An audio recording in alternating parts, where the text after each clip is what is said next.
नमस्कार। यहाँहरूले school level IEMIS को एक्सेल फाइल वेब पोर्टलबाट डाउनलोड गरिसक्नु भएको छ र यसरी डाउनलोड गरिसकेको फाइल यहाँहरूले स्क्रिनमा देख्नु भएको छ। यस्तै आकृतिमा देखिन्छ र यहाँ माथि पहेँलो रिबन देखिएको छ। त्यसकारणले सुरुमा यहाँहरूले इनेबल कन्टेन्ट भन्नेमा क्लिक गरिसकेपछि यो फाइलको मा हामी प्रवेश गर्न सक्छौँ। त्यस्ता यहाँहरूले देख्नु भएको छ यो student, teacher, physical, subjects, set year, reports, staffs, MSc, MISC, IEE गरेर यो 9 वटा बटन भएको एक्सेल फाइल यहाँहरूले प्राप्त गर्नुपर्ने हुन्छ। यदि 9 वटा बटन भएको यदि एक्सेल फाइल यहाँहरूसँग छैन भने त्यसलाई फेरि वेब पोर्टलमा गएर डाउनलोड गरी इम्पोर्टर मार्फत इम्पोर्ट गरेपछि यो 9 वटा बटन भएको फाइल तयार हुन्छ र यो फाइल तयार भइसकेपछि यहाँहरूले अघि नै मैले भने जस्तै त्यो इनेबल कन्टेन्ट गरेर यो उसमा कुनै एउटा ट्याबभित्र प्रवेश गर्न सक्नुहुन्छ र यसमा यो यस्तो खालको डायलग बक्स प्राप्त हुन्छ र यो डायलग बक्स यहाँले राम्रोसँग पढ्दिनका लागि हामी अनुरोध गर्छौँ। यो विद्यालय स्तरीय शैक्षिक व्यवस्थापन सूचना प्रणालीमा भरिएका सबै विवरणहरू मेरो रोअबरमा भरिएको हो।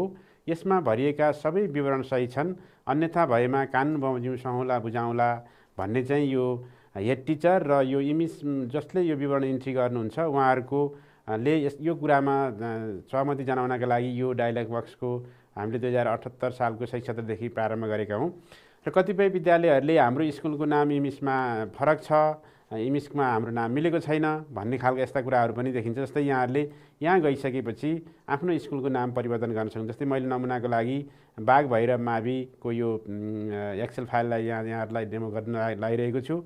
यसमा यहाँहरूले अब यो बाघ भैरवको ठाउँमा यो माविको ठाउँमा यो आधारभूत विद्यालय हो भने यहाँहरूले आबी भनेर पनि भर्न यसलाई परिवर्तन गर्न सक्नुहुन्छ। त्यसपछि कहिलेकाहीँ कतिपय विद्यालयहरूको माध्यमिक तहसम्म भइसकेको छ तर त्यो विद्यालयको नाम चाहिँ आधारभूत विद्यालय मात्रै भनेको छ, यो आबी मात्रै भएको छ, बाघ भैरव आबी छ तर यसलाई अब तपाईँले बाघ भैरव मावि बनाउनु पऱ्यो भने चाहिँ यसलाई यहाँबाटै EiMIS बनाएर बनाउन सक्नुहुन्छ। यसरी यहाँहरूले विद्यालयको नामको सन्दर्भमा भएको यहाँहरूको समस्यालाई चाहिँ यहाँबाट समस्या समाधान गर्न सकिन्छ र यो यसमा गइसकेपछि यहाँहरूलाई तल 3टा अप्सन हामीले चुन्नु गर्नुपर्ने हुन्छ। हाम्रो अहिलेसम्म हाम्रा विद्यालयहरू कि चाहिँ पब्लिक विद्यालय छन्, सामुदायिक विद्यालय छन्, कि चाहिँ प्राइभेट निजी विद्यालयहरू छन्, संस्थागत विद्यालयहरू छन्, कि चाहिँ धार्मिक प्रकृतिका अथवा परम्परागत विद्यालयहरू छन्। त्यो मध्ये यहाँहरूको विद्यालय कुन क्याटेगोरीको विद्यालय हो भन्ने कुरा चाहिँ यहाँहरूले यकिन गरेर यसलाई सिलेक्ट गर्नुपर्ने हुन्छ। जस्तै पब्लिक यो अब बाघ भैरव मावि चाहिँ पब्लिक स्कुल भएको हुनाले यो पब्लिकमा क्लिक भयो। यदि यो विद्यालय धार्मिक प्रकृतिको विद्यालय भएको भने यो रिलिजियसमा हामीले क्लिक गर्नुपर्थ्यो अथवा सिलेक्ट गर्नुपर्थ्यो भने यदि यो चाहिँ संस्थागत विद्यालय हो अथवा निजी विद्यालय हुन्थ्यो भने यसलाई हामीले प्राइभेटमा यो सिलेक्ट गर्नुपर्ने हुन्थ्यो। अब यस पछाडि यहाँ हेड टिचरको नाम र मोबाइल नम्बर अनिवार्य रूपमा इन्ट्री गर्नुपर्ने प्रबन्ध छ। जस्तै मैले एकछिनलाई एउटा हेड टिचरको नाम मैले नमुनाको रूपमा राखेँ।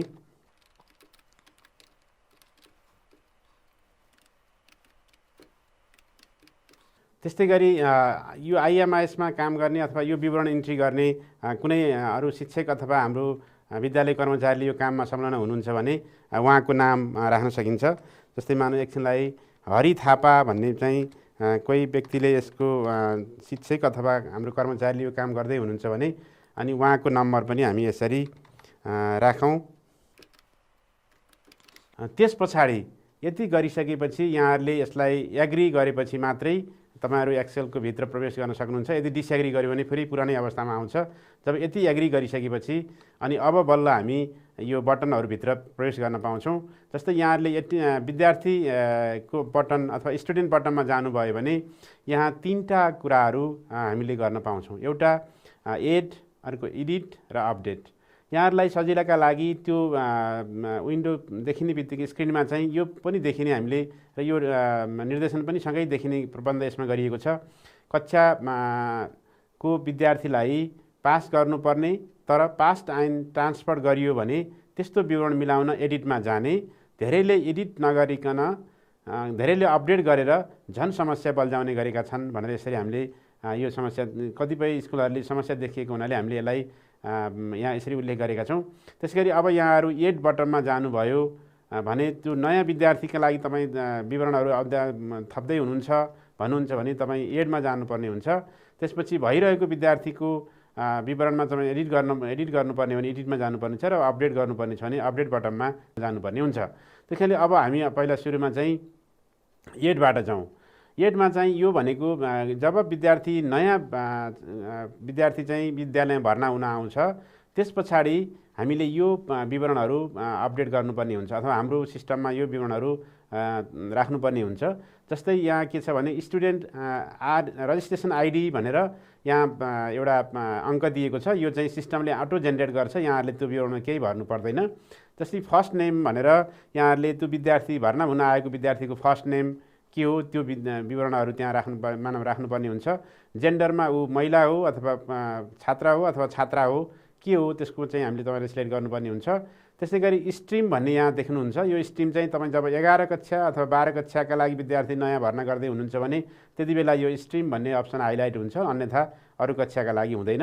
जस्तै तपाईँले लास्ट नेम लेख्नुहुन्छ, त्यसपछि उसको कास्टमा तपाईँहरूले यहाँ यो 3वटा अप्सनहरू 4वटा अप्सनहरू चुज गर्ने ठाउँ छ। जस्तै दलित हो अथवा जनजाति, ब्राह्मण, क्षेत्री र अदर्स, यो मध्ये कुन चाहिँ हो तपाईँहरूले नयाँ भर्ना गर्नुभएको विद्यार्थी त्यो विद्यार्थीको चाहिँ यो कास्टको कुराहरू यहाँहरूले उल्लेख गर्नुहुन्छ। त्यसै गरी कुन इयरका लागि तपाईँहरूले भर्ना गर्दै हुनुहुन्छ, 78 का लागि अथवा अब हामी चाहिँ 79 का लागि कुन क्षेत्रका लागि तपाईँहरूले भर्ना गर्दै हुनुहुन्छ त्यो विवरणहरू भर्नुपर्ने हुन्छ।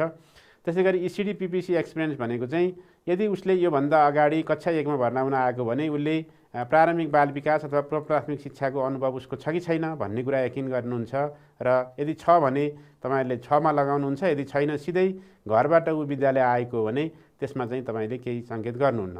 त्यसैगरी स्कुलिङ सोर्समा यहाँहरूलाई केही अप्सनहरू छन्।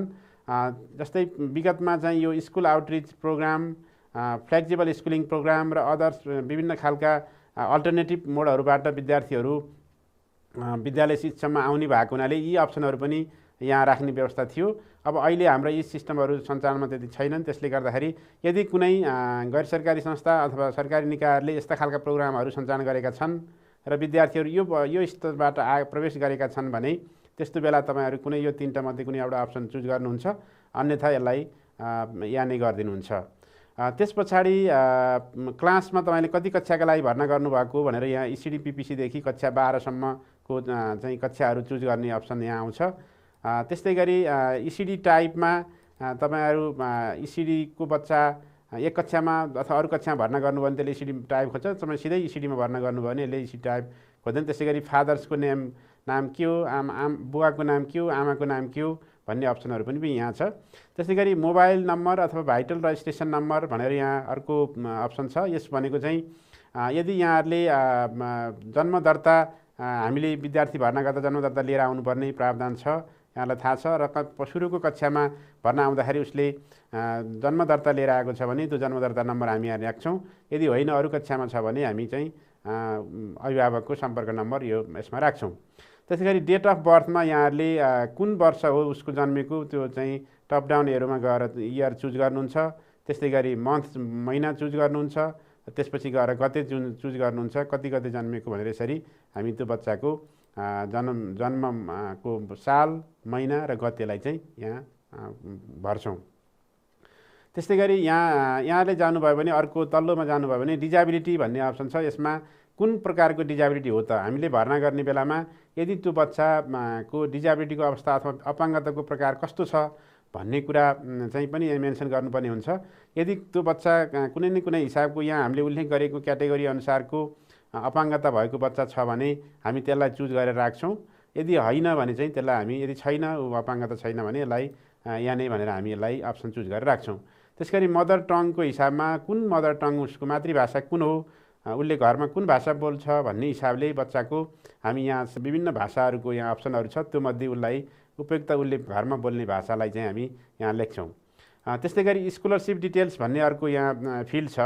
यो फिल्डमा चाहिँ तपाईँहरू यो बच्चा यहाँ भर्ना हुन आउँदा अगाडि कुन खालको छात्रवृत्ति पाएको थियो, अपाङ्गता भएको छात्रवृत्ति पाएको थियो, यो द्वन्द्व पीडितहरूको छात्रवृत्ति पाएको थियो, शहीदका छोराछोरी सम्बन्धी छात्रवृत्ति पाएको थियो, मुक्त कमलरी थियो अथवा अरू कुनै थियो भनेर अथवा पाएको थिएन भने हामी चाहिँ ननमा लेख्छौँ।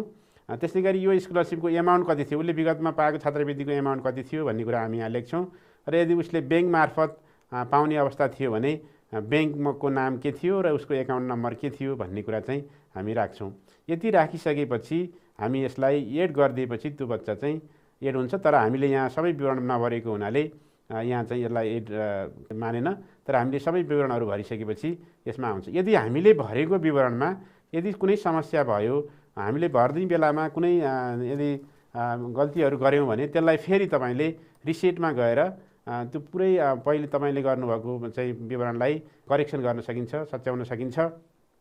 त्यस कारणले यहाँहरूले एकदमै होसियारीपूर्वक, किनभने यो विद्यार्थीको विवरण चाहिँ पछिसम्म यही विवरणमा आधारित रहेर उसका प्रमाणपत्रहरू बन्ने भएको हुनाले, यो परिचय पत्रहरू बन्ने भएको हुनाले यो विवरण चाहिँ एकदमै होसियारीपूर्वक भर्नका लागि अनुरोध गरिन्छ।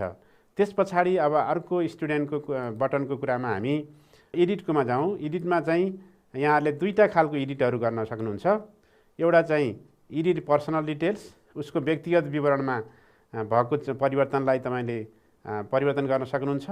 अर्को चाहिँ class updates, edit class details भनेर फेरि कक्षामा तपाईँ एउटा कक्षामा भर्नुपर्ने विवरण अथवा एउटा कक्षामा हुनुपर्ने विद्यार्थी अर्कै कक्षामा तपाईँले इन्ट्री गरेको पाइयो भने तपाईँले यसलाई गएर यो एडिट क्लासलाई पनि एडिट गर्न सक्नुहुन्छ। जस्तै व्यक्तिगत विवरण मिलाउन एडिट पर्सनल डिटेल्समा जाने र अपडेट गरेको कक्षा वा नयाँ इन्ट्री कक्षा गलत भएमा एडिट क्लास डिटेल्समा जाने भनेर हामीले यहाँ यसरी यसमा डायलग बक्समा नोटिस पनि प्राप्त हुन्छ। र अब यदि कुनै विद्यार्थीको हामीले पर्सनल डिटेलमा अथवा उसको व्यक्तिगत विवरणमा परिवर्तन गर्नुपर्ने अवस्था देख्यौँ भने हामी पर्सनल डिटेलमा जान्छौँ र यसमा गइसकेपछि कुन कक्षाको बच्चाका लागि हामी यो नाम परिवर्तन गर्दैछौँ अथवा उसको जन्ममिति परिवर्तन गर्दैछौँ अथवा के चाहिँ उसको व्यक्तिगत विवरण चाहिँ परिवर्तन गर्नुपर्ने हुन्छ त्यो चाहिँ हामी यकिन गर्छौँ। र यकिन गरिसकेपछि जस्तै मानौँ यहाँ कक्षा 1मा 1 नम्बरमा चाहिँ महेश बुहन भन्ने व्यक्तिको नाम छ।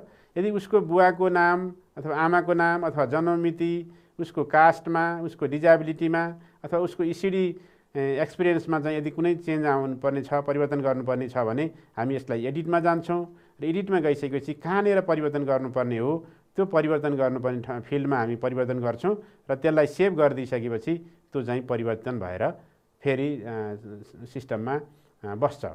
यसरी हामीले व्यक्तिको जुन हामीले भर्ना गरेको अथवा हामीले इन्ट्री गरेको एड गरेको विद्यार्थीको यदि पहिलो नाममा अथवा अन्तिम नाममा अथवा कुनै लिङ्गमा, बाबुको नाममा, आमाको नाममा, जन्ममितिमा, त्यसै गरी यो जातिको विवरणमा, त्यसै गरी अपाङ्गताको विवरणमा र बाल विकास तथा प्राथमिक शिक्षा सम्बन्धी विवरणमा यदि कुनै परिवर्तन गर्नुपर्ने छ भने हामी एडिटमा गएर एडिट गर्न सक्छौँ र हामीले पछि करेक्सन गरेको जुन विवरण छ त्यसलाई हामीले सेभ गरिदिइसकेपछि त्यो विवरण चाहिँ सेभ भएर बस्छ। यति भइसकेपछि हामीले स्टुडेन्ट बटमकै एडिटको कुरामा हामी पर्सनल एडिटको कुरा गऱ्यौँ। त्यसपछि अर्को चाहिँ अप्सन भनेको एडिट क्लास डिटेल्स भन्ने हो र यसमा तपाईँले कुन कक्षाको विद्यार्थीका लागि त्यो काम गर्दै हुनुहुन्छ भन्ने कुरा तपाईँ टप डाउनमा एरोमा गएर यो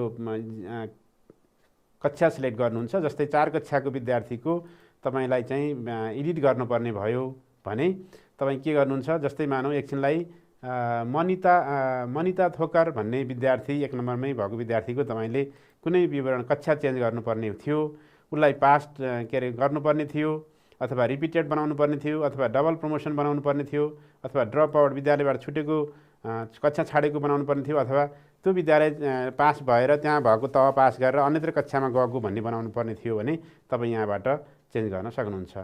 विगतमा तपाईँले त्योभन्दा फरक विवरण भर्नुभएको थियो तर पछि चाहिँ थाहा भयो कि तपाईँले भरेको विवरणमा कुनै गल्ती भएको थियो, त्यसलाई तपाईँ करेक्सन गर्न चाहनुहुन्छ भने त्यसका लागि तपाईँले यो अप्सनहरू छ, त्यसमध्ये कुन चाहिँ हो तपाईँले गर्नुपर्ने, विगतमा कुन भएको थियो त्यसलाई करेक्सन गरेर तपाईँले अब के बनाउनु पर्ने थियो त्यो अप्सनमा क्लिक गर्नुहुन्छ र सेभ गरिदिनु भयो भने, एडिट गरिदिनु भयो भने चाहिँ एडिट हुन्छ। जस्तै अब अहिले मैले चाहिँ यो मनिता थोकरलाई चाहिँ रिपिटेड भनेपछि अब ऊ चाहिँ के गर्छ, यही कक्षामा दोहोरिएको विद्यार्थीको रूपमा विवरण अद्यावधिक हुन्छ। यदि तपाईँ त्यो विद्यार्थीलाई बाहिर के अरे त्यो तह पार गरेर अर्को विद्यालयमा गएको थियो भने पास लाइन ट्रान्सफर गर्नुहुन्थ्यो। यदि स्कुलै छोडेर गएको भने ड्रप आउट गर्नुहुन्थ्यो। कक्षा दोहोऱ्या भएको भने कक्षा रिपिटेड भनेर हामी तपाईँहरूले त्यसलाई चेन्ज गर्न सक्नुहुन्छ। त्यस पछाडि विद्यार्थीकै बटनमा अर्को अप्सन छ अपडेटको कुरा। अपडेटको कुरामा तीनटा कुरा चाहिँ हामी अपडेट गर्न सक्छौँ यो सिस्टममा। एउटा चाहिँ मार्क्स भनेको विद्यार्थीले प्राप्त गरेको अङ्क, अर्को स्कलरसिप अर्थात् विद्यार्थीले प्राप्त गरेको छात्रवृत्ति र अर्को चाहिँ कक्षा। यदि हामीले चाहिँ अब विद्यार्थीको यसमा कुरा गर्दाखेरि हामीले पहिला केही धेरै यसलाई सहजीकरण होस् भनेर केही नोटहरू पनि हामीले राख्ने गरेका छौँ।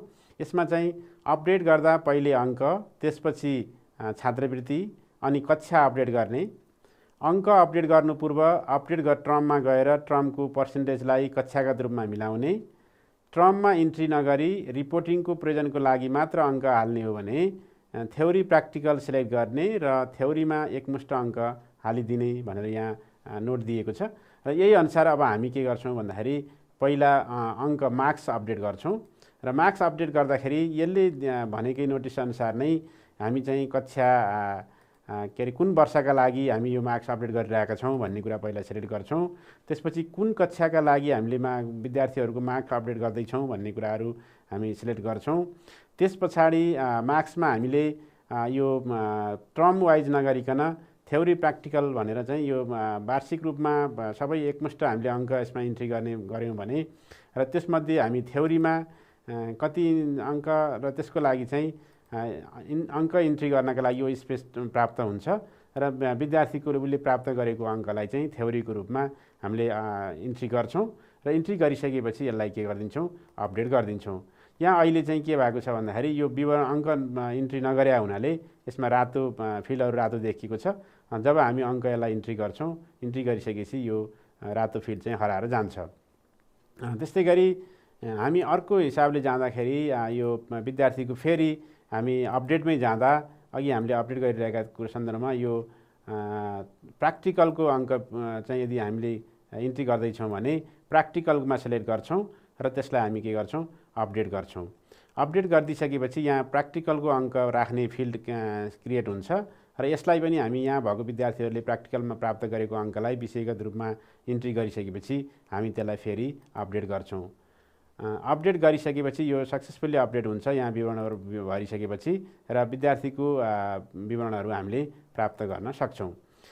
त्यस पछाडि विद्यार्थीकै हामी अपडेटकै प्रसङ्गमा छौँ र अपडेट गर्दाखेरि यहाँलाई त्यो विद्यार्थीको अङ्क इन्ट्री गर्ने बेलामा धेरै विद्यार्थी सङ्ख्या भएको विद्यालयहरूमा समस्या भयो भन्ने खाले कुराहरू पनि आइरहन्छ। त्यस कारणले यसलाई हामीले दुईवटा चाहिँ अप्सनमा विद्यार्थीहरूको नाम आउने हिसाबले प्रबन्ध गरेको छ। यसमा जस्तै एउटा चाहिँ रजिस्ट्रेसन आइडी अथवा यो सिस्टमले अटो जेनेरेट गरिदिने रजिस्ट्रेसन आइडीको नाम आधारमा विद्यार्थीको के अरे विवरण प्राप्तमा यहाँले अङ्क राख्नका लागि फिल्ड देखिन्छ भने यदि यहाँले अल्फाबेटिकलमा राख्नुभयो भने त्यहाँ भएको अल्फाबेटिकल अर्डरका चाहिँ के अरे विवरणलाई चाहिँ विद्यार्थीहरूको नाम चाहिँ अल्फाबेटिकल अर्डरमा प्राप्त हुन्छ र त्यही अनुसार यहाँहरूले विवरणहरू राख्न सक्नुहुन्छ।